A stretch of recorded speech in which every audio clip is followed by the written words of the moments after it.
Warisan Kaisar Pembunuh Iblis. Tanya Ek. Iya, dengan pedang pembunuh iblis, aku merasakan lokasi warisan Kaisar Pembunuh Iblis.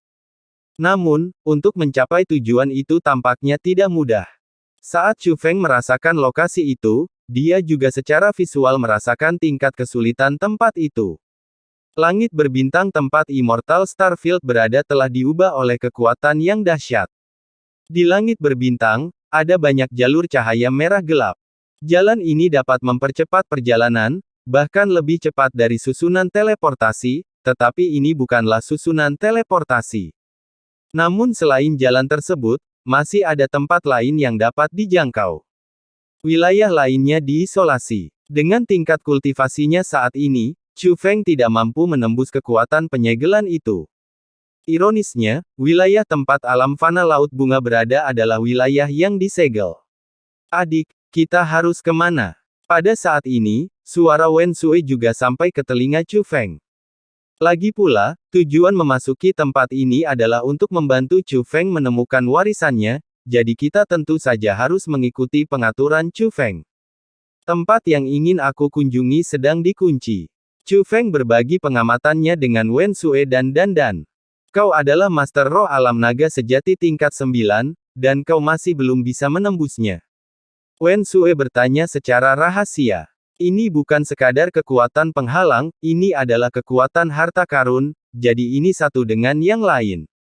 Jangankan apakah aku bisa memecahkannya, aku takut ketahuan begitu aku mulai mencoba memecahkannya, kata Chu Feng. Sangat kuat. Mungkinkah artefak suci itu mengandung kekuatan seperti itu? Wen Sui bertanya. Kemungkinan besar itu benda itu. Saat Chu Feng berbicara, dia melihat kekuatan merah gelap yang menutupi seluruh bidang bintang. Kekuatan ini menakutkan, dan sangat mirip dengan yang dimiliki bayi penjara. Namun, ia lebih kuat dan lebih meresahkan. Lalu apa yang harus kita lakukan? Haruskah kita mundur? Haruskah kita kembali dan mengambilnya ketika mereka membangkitkan kekuatan benda suci itu dan meninggalkan medan bintang abadi? Tanya Wen Sui. Sekalipun itu adalah benda suci yang disebut-sebut, benda suci itu sendiri tidak akan mengubah medan bintang abadi menjadi seperti ini. Alasannya pasti karena sekte penjara atau istana suci 7 alam menggunakan artefak suci itu. Jika aku bisa bersentuhan dengan artefak suci di sini, aku secara alami bisa mengubah atributnya, kata Chu Feng. Aku tahu di mana benda suci itu, kata Wen Sui. Kalau begitu, aku akan merepotkanmu untuk memimpin jalan, kakak senior, kata Chu Feng sambil tersenyum. Benda suci itu tersembunyi dengan sangat baik, jika dia ingin memeriksanya, akan memerlukan waktu yang cukup lama. Bahkan mungkin memerlukan penggunaan mata ilahi 3 alam. Mata dewa 3 alam dipinjam, dan penggunaannya terbatas. Tetapi jika Wen Sui tahu, itu akan menjadi hasil terbaik. Jadi Chu Feng mengikuti Wen Sui dan meneruskan perjalanannya. Meskipun jalan di sini memiliki efek akselerasi yang sangat cepat. Tetapi, bagaimanapun juga, ini terjadi di dalam wilayah bintang, dan perjalanan melintasi dunia seperti itu tentu memerlukan waktu. Adik Chu Feng, kapan kamu berencana pergi ke Sungai Surgawi ke-9? Wen Sui bertanya selama perjalanan. Temukan teman dan keluargaku, kata Chu Feng. Bagaimana denganmu, kakak senior?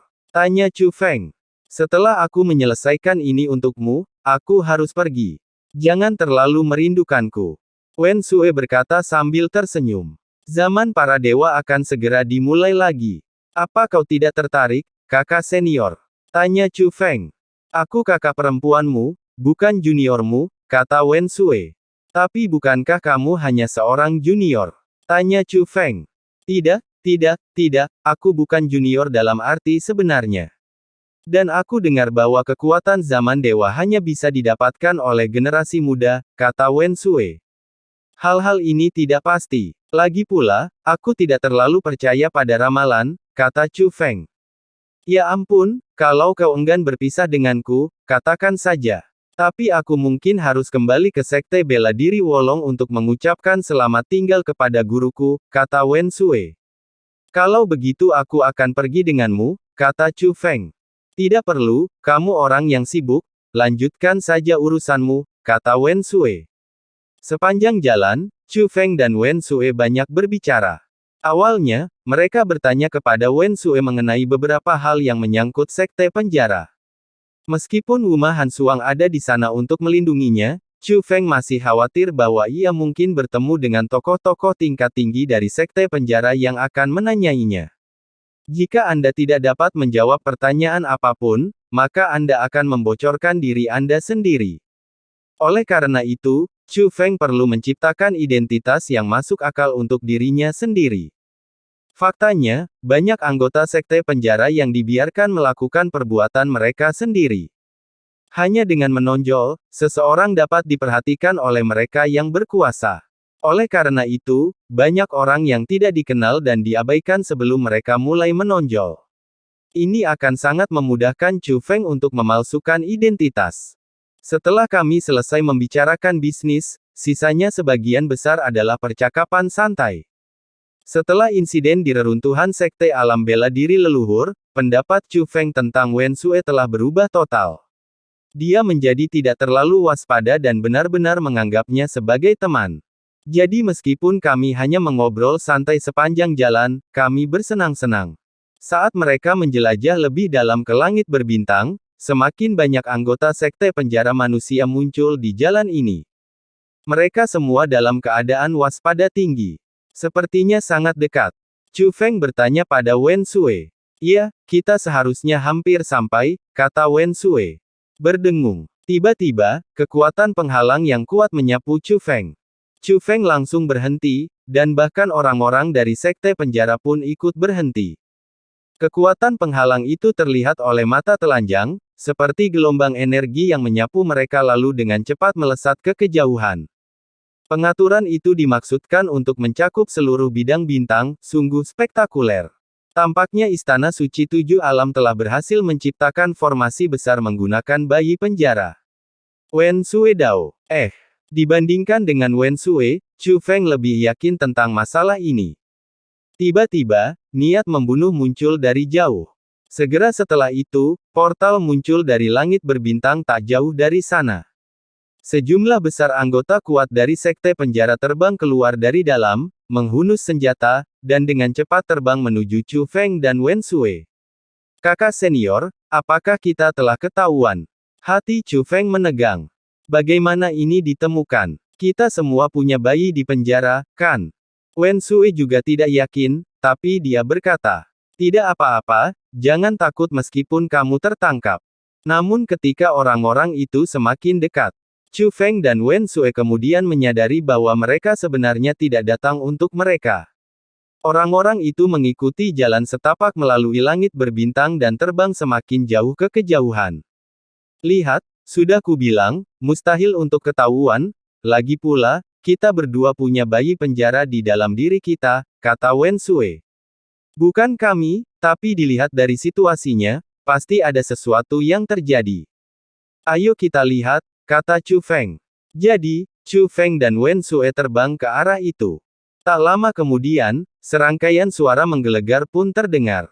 "Mendekatlah, dan Anda dapat melihat riak-riak gelombang mekar di langit berbintang."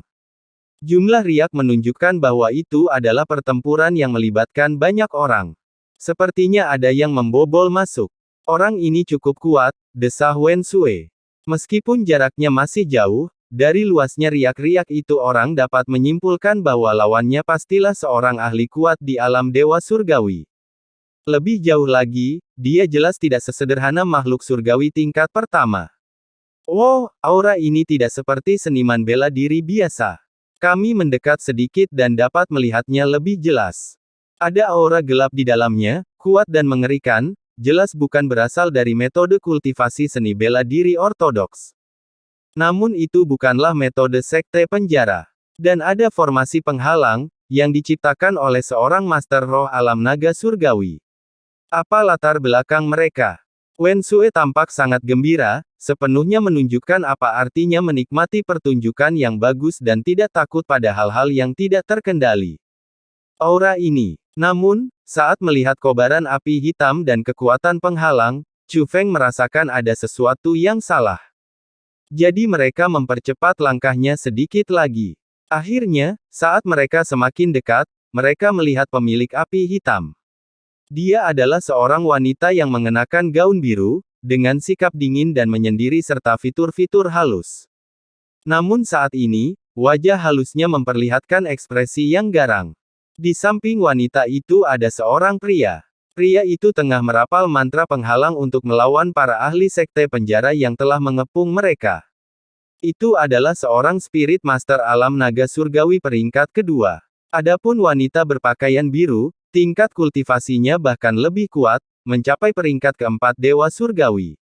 Chu Feng, bukankah itu hantu rambut hitam dan Bai Yunxing? Mereka datang ke sini untuk berkencan, kata Ek dengan terkejut, meski diucapkan dengan nada sarkasme. Namun Ek tidak salah mengenali mereka, kedua orang ini memang Li Wu dan Bai Yunxing.